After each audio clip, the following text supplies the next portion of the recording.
Hello friend, अस्सलाम वालेकुम। आज हमारा दूसरा क्लास है बीजी फर्स्ट सेमेस्टर लद्दाख यूनिवर्सिटी के सिलेबस के रिगार्डिंग जो क्लास लिए जा रहे हैं हम डिग्री कॉलेज करगिल के।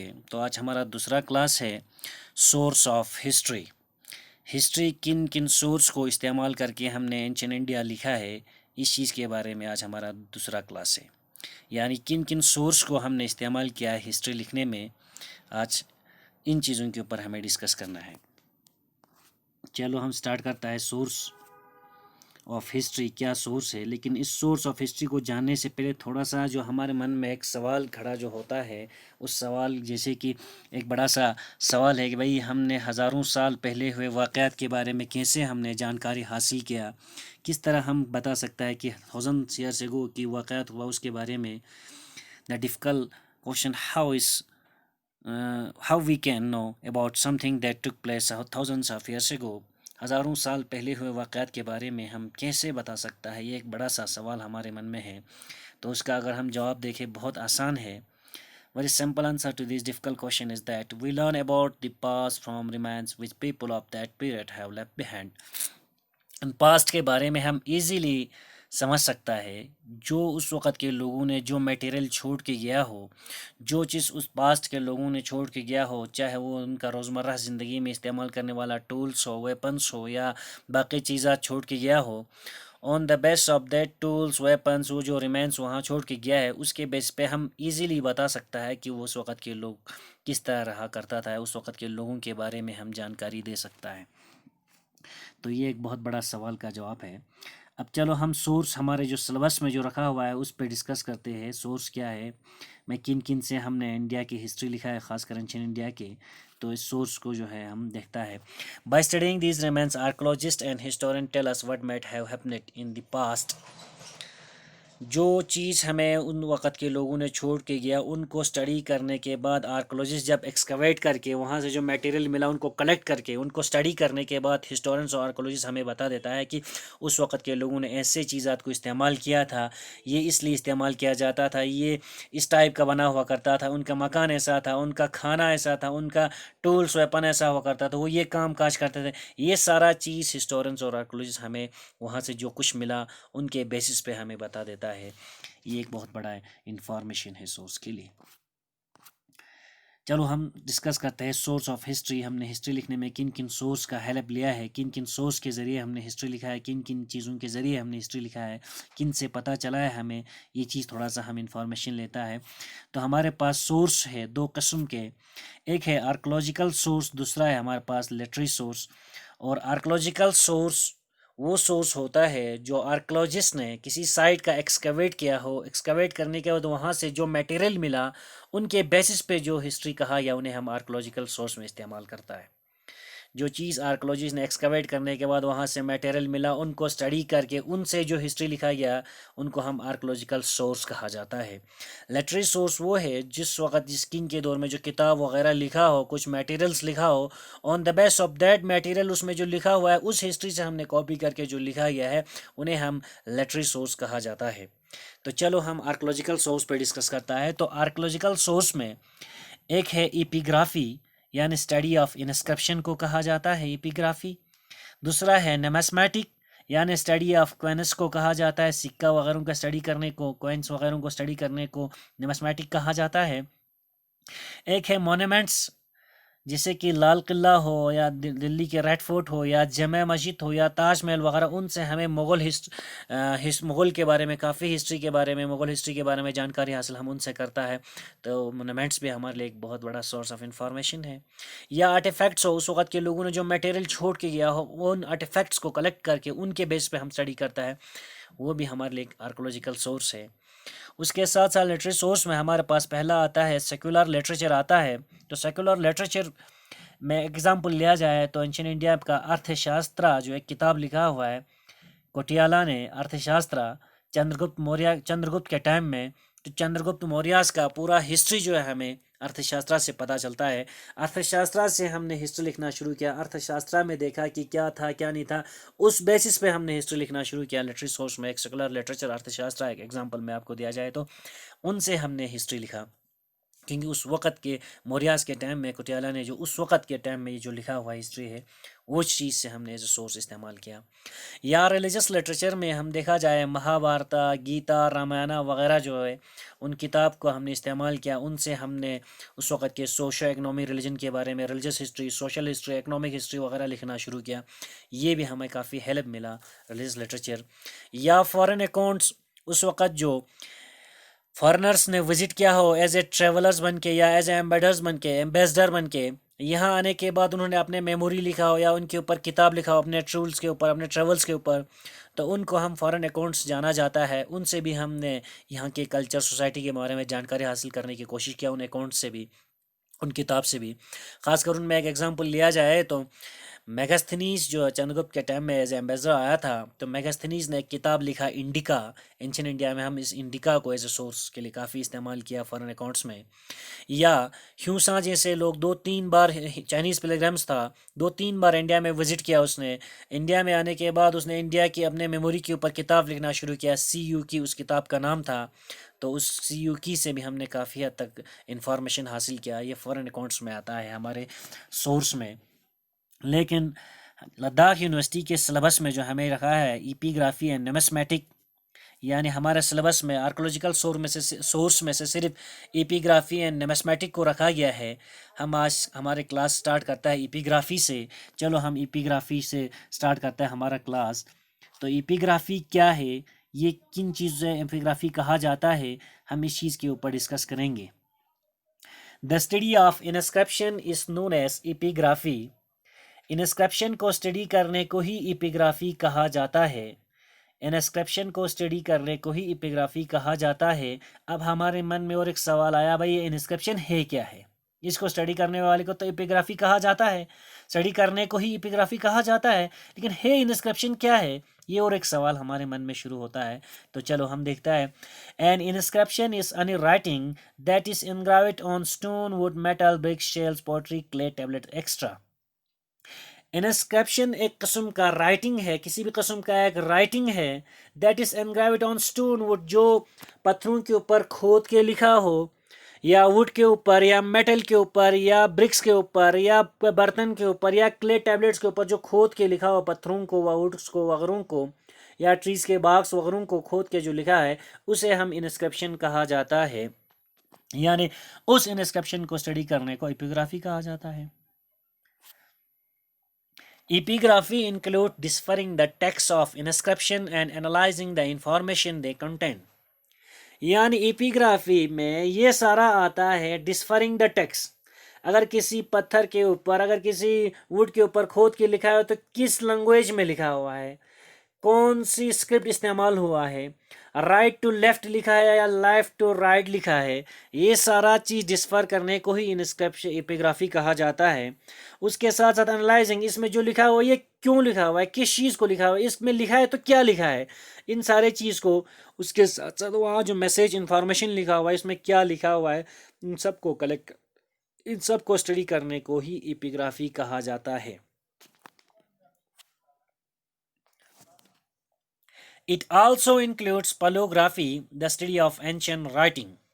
यानी इनस्क्रिप्शन में पलियोग्राफी भी आता है, स्टडी ऑफ एंशिएंट राइटिंग। यानी पलियोग्राफी मीन्स एंशिएंट राइटिंग को स्टडी करने को भी पलियोग्राफी कहा जाता है, एंशिएंट राइटिंग को स्टडी करने को। तो ये भी एपिग्राफी में आता है। यानी कौन सी स्क्रिप्ट में लिखा हुआ है, उस वक्त कौन सी लैंग्वेज हुआ करता था, उस वक्त राइट टू लेफ्ट लिखता था या लेफ्ट टू राइट लिखता था, ये सारा, जैसे ग्रीक लैंग्वेज है या सेरेमिक लैंग्वेज है या आपका जो है सीथेन पार्थेन जो भी है, उन लैंग्वेज को जो है स्टडी करने को पलियोग्राफी कहा जाता है। ये भी एपिग्राफी के एक पार्ट है। चलो हम एपिग्राफी यानी इनस्क्रिप्शन को स्टडी करने को कहता है, तो हमारे लिए सोर्स बन गया इनस्क्रिप्शन। तो हमने इनस्क्रिप्शन से हिस्ट्री लिखा है, एपिग्राफर के जरिए इनस्क्रिप्शन से हमने हिस्ट्री लिखा है एपिग्राफर के जरिए। तो inscription as a source of information, as a source of history of ancient India हमने इस्तेमाल किया है। Inscriptions are valuable source of information on political history, geographical spread of kings and personal qualities of king, religious information, cultural aspect, social aspect, administrative structure, etc. Inscription हमारे लिए एक rich source of information देता है political history के बारे में। कैसे?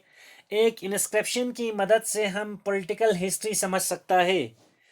Political history में उस जैसे कि क्या समझना होता है, इंस्क्रिप्शन पे लिखा होता है किंग कौन था, मोनार्की था या डेमोक्रेटिक था, किंग के बाद कौन किंग बना, किस किंग का नाम क्या था, किंग कैसा था, ये सारा पॉलिटिकल हिस्ट्री के बारे में इंफॉर्मेशन इंस्क्रिप्शन से मिलता है। इंस्क्रिप्शन में किंग का नाम लिख के होता है, किंग ने क्या काम किया उसके बारे में, पॉलिटिकली क्या काम किया, किंग के बाद कौन किंग बना, किंग बना तो इसको कैसे लोग, इसकी पावर एंड पोजीशन क्या था, ये सारा पॉलिटिकल हिस्ट्री हमें इंस्क्रिप्शन से पता चलता है। या जोग्राफिकल स्प्रेड ऑफ किंग, यानी किंग के पास कितना एरियाज हुआ करता था, ये भी हमें एक इंस्क्रिप्शन से पता चलता है। जैसे कि सिंपल एग्जांपल में लिया जाए तो अशोका के इंस्क्रिप्शन से हमें पता चलता है अशोका के पास कितना जोग्राफिकल एरिया हुआ करता था। अगर अशोका का इंस्क्रिप्शन नॉर्थ साउथ में मिले तो हमें पता चलता है नॉर्थ से साउथ तक अशोका था। ईस्ट वेस्ट में मिले तो ईस्ट से वेस्ट तक। जिन गंधारा में मिले तो हम कह सकते हैं भाई अशोका का गंधारा तक ये हुआ करता था, क्योंकि ये उसका एक ऑर्डर, जैसे कि सिंपल एग्जांपल, हम किसी भी पब्लिक प्लेस पे कोई चीज़ डिस्प्ले करते हैं, इसी तरह जो है इंस्क्रिप्शन भी डिस्प्ले किया करता था पब्लिक प्लेस वगैरह में जो किंग ऑर्डर्स वगैरह हुआ करता था। तो इससे पता चलता है किंग का जोग्राफिकल एरिया कितना था। ये on the base of inscription हम बता सकता है। तो इंस्क्रिप्शन हमें हिस्ट्री में काफ़ी जोग्राफिकल एरिया के बारे में भी पता देता है। उसके साथ साथ personal qualities of the king, king का क्या पर्सनल क्वालिटीज़ था, किंग का क्या क्या अचीवमेंट था, किंग जो है कितना स्ट्रॉन्ग हुआ करता था, ये क्यों कौन कौन सा अच्छा काम किया, किंग जो है कितने रूलर्स को हरा के जो है इन एरियाज़ को अपने ऊपर कैप्चर किया, ये सारा पर्सनल क्वालिटीज़ किंग का इंस्क्रिप्शन से पता चलता है। और रिलीजियस इंफॉर्मेशन भी इंस्क्रिप्शन से पता चलता है। रिलीजियस इंफॉर्मेशन में कहा जाए तो किंग का क्या रिलीजन था, किंग अपने लोगों को रिलीजियस बेसिस पे क्या ट्रीट करता था, लोगों का रिलीजन क्या हुआ करता था, सारा कुछ इंस्क्रिप्शन पे लिखा हुआ करता था और इंस्क्रिप्शन से हमें ये पता चलता है। या किसी रिलीजियस जगह को किस तरह लैंड डोनेट किया वगैरह, ये सारा चीज़ जो है किंग की रिलीजियस एस्पेक्ट, कल्चर एस्पेक्ट सारा पता चलता है। या एडमिनिस्ट्रेटिव स्ट्रक्चर के बारे में भी हमें पता चलता है, मंत्री परिषद क्या था, किंग के टाइम में कौन कौन सा मंत्री हुआ करता था, ये सारा इन्फॉर्मेशन हमें इसके एडमिनिस्ट्रेटिव स्ट्रक्चर से भी पता चलता है। ये इंस्क्रिप्शन से पता चलता है एडमिनिस्ट्रेटिव स्ट्रक्चर सारा। Inscription can also shed light on the history of settlement patterns, form, labor, class, caste and structure. Inscription जो है हमें कास्ट के बारे में, स्ट्रक्चर के बारे में, फॉर्म्स ऑफ लेबर क्या था, सारा डिटेल इन्फॉर्मेशन, किंग के टाइम में कॉमन मास क्या था, उनकी एग्रीकल्चर स्ट्राइक क्या था वगैरह, सब के डिटेल इन्फॉर्मेशन हमें इंस्क्रिप्शन से पता चलता है। Inscription also provide us datable information on the history of religious sect, institution, practice. It also give us information about donative records of help identifying the source of patronage enjoyed by the ancient religious establishment. ये तो inscription है। Inscription से काफ़ी valuable information हमें मिलता है with date के साथ। कभी डेट उस इंस्क्रिप्शन में लिख के होता है फलाना डेट को फिस्ताना किंग ने इतना ज़मीन इसको डोनेट किया। जैसे कि आज ऑफिस में जो ऑर्डर्स की कागज़ जो चलता है, आपकी ऑफिशियल कागज़ वगैरह जो चलता है, पेपर्स वगैरह, उसमें डेट लिखा होता है कि किस दिन ये ऑर्डर निकाला गया, किसको दिया, ये ऑर्डर किसके लिए है, क्या है करना है, इसमें क्या लिखा, डिटेल लिखे होता है। यही एक आज का जो ऑफिशियल जो पेपर जो चलता है, इसी तरह उसका इंस्क्रिप्शन ज़्यादा चला करता था। तो इंस्क्रिप्शन में डिटेल लिखा हुआ है कि डेट के साथ इन सारा चीज़ इंफॉर्मेशन लिखा हुआ है। इधर शुड बी रिलीजियस सेक्ट के बारे में, भाई फलाना किंग कौन सा रिलीजन का हुआ करता था, लोग कौन सा रिलीजन का था, कौन कौन सी रिलीजियस सेक्ट हुआ करता था, डिटेल लिखा हुआ है। या कौन से रिलीजियस का प्रैक्टिस हुआ करता था, कौन सी भगवान की पूजा क्या करता था, उसका पता चलता है वहाँ से। उसके साथ साथ जैसे कि एक इस्लामिक लेटर था, हम बिस्मिल्लाह से शुरू करते हैं, हमको कहा जाता है मुस्लिम शासन ने लिखा है। इसी तरह हिंदू का अपना एक होता है, बुद्धिस्ट का अपना एक होता है। तो हर किसी का कोई आइडेंटिटी, इससे हमें पता चलता है उस इंस्क्रिप्शन से कि रिलीजन उस वक्त क्या था, डिटेल इन्फॉर्मेशन पता चलता है। ये सारा चीज़ हमें, इसके साथ साथ हमें ये पता चलता है कि भाई किस शख्स ने किसको कौन सा ज़मीन डोनेट किया और इसका मालिक कौन है। डिटेल इन्फॉर्मेशन हमें इंस्क्रिप्शन के बेसिस पे मिलता है, यानी इंस्क्रिप्शन एक रिच सोर्स ऑफ इंफॉर्मेशन है। They also reflect as the history of language, literature, art, music. यानी इंस्क्रिप्शन से हमें हिस्ट्री ऑफ लैंग्वेज के बारे में इंफॉर्मेशन मिलता है। यानी इंस्क्रिप्शन की मदद से हमने हिस्ट्री ऑफ लैंग्वेज लिखा है, हम इंस्क्रिप्शन को स्टडी करके हम कह सकते हैं ये फलाना किंग के टाइम में फलाना लैंग्वेज था, इस लैंग्वेज का इस स्क्रिप्ट का यूज़ हुआ करता था, क्योंकि इंस्क्रिप्शन को स्टडी करने के बाद हमें लैंग्वेज स्क्रिप्ट इसमें हम पता चलता है, तो हिस्ट्री ऑफ लैंग्वेज के बारे में पता चलता है। साथ साथ आर्ट एंड म्यूज़िक के बारे में भी काफ़ी हमें इंस्क्रिप्शन से इन्फॉर्मेशन मिला है। सिंपल एग्जाम्पल लिया जाए तो तमिलनाडु में जो है इंस्क्रिप्शन है उसमें वेरियस काइंड्स ऑफ डांस के बारे में जिक्र किया हुआ है कि फलाना किंग के टाइम में इतने किस्म के डांस हुआ करता, तो इस डांस म्यूज़िक वगैरह के बारे में भी हमें इंस्क्रिप्शन से म्यूज़िक हिस्ट्री डांस हिस्ट्री वगैरह भी पता चलता है। This also tell us of the achievement of the conquest of the king. Inscription से हमें किंग की क्या पावर था, कितना अचीवमेंट था, कनकेस्ट किसी एरिया को कैसे कनकेस्ट किया गया, वो सारा इंफॉर्मेशन हमें इंस्क्रिप्शन से मिलता है। जैसे कि from Allahabad past the inscription we learn that Samundragupta defeat 9 king in north and 12 king in south। यानी अलाहाबाद पास्ती इंस्क्रिप्शन से हमें पता चलता है जो समुद्रगुप्त ने जो है नॉर्थ इंडिया में 9 किंग को हराया, साउथ इंडिया में 12 किंग को हराया, 12 किंग को हराया, ये उनके पास्ती इंस्क्रिप्शन से पता चलता है। समुद्रगुप्त इलाहाबाद पास्ती इंस्क्रिप्शन से हमें समुद्रगुप्त ने 9 किंग को नॉर्थ में हराया, 12 किंग को साउथ में हराया, तो इससे किंग की पावर पोजीशन के बारे में, अचीवमेंट के बारे में, कितना सक्सेस हुआ, कितना एरिया उसके पास आया, ये सारा इन्फॉर्मेशन हमें इंस्क्रिप्शन से पता चलता है। Inscription also help us to reconstruct the historical geography of early India। Inscription की मदद से हमें हिस्टोरिकल ज्योग्राफी लिखने में काफ़ी हेल्प मिलता है। जैसे कि एक इंस्क्रिप्शन अगर यहाँ पे मिला, हमें पता चलता है ये पार्ट उस वक्त उस किंग का हुआ करता था, और जो साउथ में मिला या नॉर्थ में मिला, तो सारा ज्योग्राफिकल हिस्ट्री को कलेक्ट करने में हमें काफ़ी हेल्प मिलता है। उसके साथ साथ जो है ज्योग्राफिकल हिस्ट्री लिखने में जहाँ जहाँ उसका इंस्क्रिप्शन मिला तो उससे उसके ज्योग्राफिकल पार्ट पता चलता है, तो ये एक बहुत बड़ा इंस्क्रिप्शन से हेल्प मिलता है। रहा सवाल एक एग्जाम्पल लिया जाए तो that Buddha was born Lumbini has been provided by Rummindei pillar inscription of Ashoka. Ashoka की रुमंदी पिलर इंस्क्रिप्शन से हमें पता चलता है बुद्धा गौतम बुद्ध जो है लुम्बानी में पैदा हुए, यानी किसी किंग की सेक्रेट प्लेस के बारे में भी हमें पता चलता है। सेक्रेट प्लेस जैसे कि लंबानी, हमें अब पता चला कि बुद्ध गौतम बुद्ध का पैदा वहाँ पे हुआ है, अशोका की इंस्क्रिप्शन से पता चला। ये सारा डिटेल इंफॉर्मेशन हमें इंस्क्रिप्शन से मिलता है, और हम हिस्टोरिकल ज्योग्राफी लिखने में हमें काफ़ी हेल्प मिलता है इंस्क्रिप्शन से। They also give us information about the names and title of the king. यानी इंस्क्रिप्शन से हमें किंग का नाम, टाइटल वगैरह, किस नाम से जाना जाता था, फलाना किंग का क्या नाम था, जिस किंग ने इस ज़मीन को डोनेट किया तो ये किंग कौन था, डिटेल इन्फॉर्मेशन मिलता है। किंग के टाइटल्स क्या हुआ करता था, किस नाम से जाना जाता था, किंग को क्या नाम था, ये सारा इन्फॉर्मेशन हमें इंस्क्रिप्शन से मिलता है। इससे हमें हिस्टोरिकल क्रोनोलॉजी भी समझने में आसान होता है। कभी यहाँ डेट लिखा हो और अशोका लिखा हो तो हमें पता चलता है अशोका फलाना डेट को था। यहाँ गुप्तास के कोई किंग लिखा हो तो गुप्तास से पहले अशोका था, ये डेट डायरेक्टली पता चलता है हमें। यानी इंस्क्रिप्शन जो है हमें नाम टाइटल का इन्फॉर्मेशन देता है, किंग के काफ़ी इन्फॉर्मेशन देता है। अगर हम सिंपल एग्जांपल लिया जाए तो for example Ashoka has been described as Devana Priya प्रिया देसी एक्स्ट्रा ऑन इंस्क्रिप्शन। अशोका के इंस्क्रिप्शन पे ये लिखा हुआ है कि अशोका को देवाना प्रिया से जाना जाता था, प्रिया देसी से जाना जाता, इन सारे नाम से जाना जाता था, ये इन्फॉर्मेशन भी लिखा हुआ है। तो इससे नेम टाइटल के बारे में काफ़ी इन्फॉर्मेशन मिलता है हमें। These also help us knowing the chronological history of certain dynasties like Mauryas and Guptas। यानी इंस्क्रिप्शन से हमें क्रोनोलॉजिकल हिस्ट्री समझने में काफ़ी आसान होता है, काफ़ी हेल्प मिलता है। हम हिस्ट्री की क्रोनोलॉजी लिखता है इंस्क्रिप्शन से पता चलता है। हमने सैम्पल लिखा भाई हमें गुप्तास पहले आया या मौर्यास पहले आया, इस चीज़ के बारे में अगर प्रॉब्लम्स हुआ, कोई मसला हुआ, तो हम इंस्क्रिप्शन पे जो डेट लिखता है गुप्तास के टाइम के किंग का क्या डेट हुआ और मौर्यास के टाइम के किंग का क्या डेट हुआ, उससे हमें डायरेक्ट क्रोनोलॉजी समझ में आता है मौर्यास पहले था या गुप्तास पहले था, डायरेक्टली हमें पता चलता है। यानी क्रोनोलॉजिकल हिस्ट्री समझने में इंस्क्रिप्शन ने काफ़ी हमें हेल्प किया है, तो हिस्ट्री ऑफ क्रोनोलॉजी लिखने में। Inscription also give us information about women participation in early India. यानी इंस्क्रिप्शन से हमें एक वुमेन का सोसाइटी में क्या पावर एंड पोजीशन है, क्या स्टेटस है, इस चीज़ के बारे में काफ़ी इन्फॉर्मेशन मिलता है। ख़ासकर एलीट सेक्शन की वुमेन का क्या हुआ करता था, कॉमन मास का क्या हुआ करता था, यानी एक वुमेन्स का क्या सोसाइटी में कंट्रीब्यूशन होता था, एडमिनिस्ट्रेशन में क्या रोल हुआ करता था अर्ली इंडिया का, ये हमें इंस्क्रिप्शन के ज़रिए पता चलता है। अगर सिंपल एग्जाम्पल लिया जाए, Chandragupta daughter Prabhavati carried on administration while her son were minor. एक इंस्क्रिप्शन पे लिखा हुआ है एक औरत जो है प्रभावती जो है अपने गोद में एक बेटे को उठाए और यहाँ पे जो है अपना जो एडमिनिस्ट्रेटिव निज़ाम चला रहा है। इससे पता चलता है उनका बेटा जब मैनर था प्रभावती का, चंद्रगुप्त के बेटी का जो बेटा हुआ करता था वो मैनर हुआ करता था, उस टाइम एडमिनिस्ट्रेशन को खुद प्रभावती चला रहा था। ये चीज़ डिटेल हमें पता चलता है इंस्क्रिप्शन की मदद से।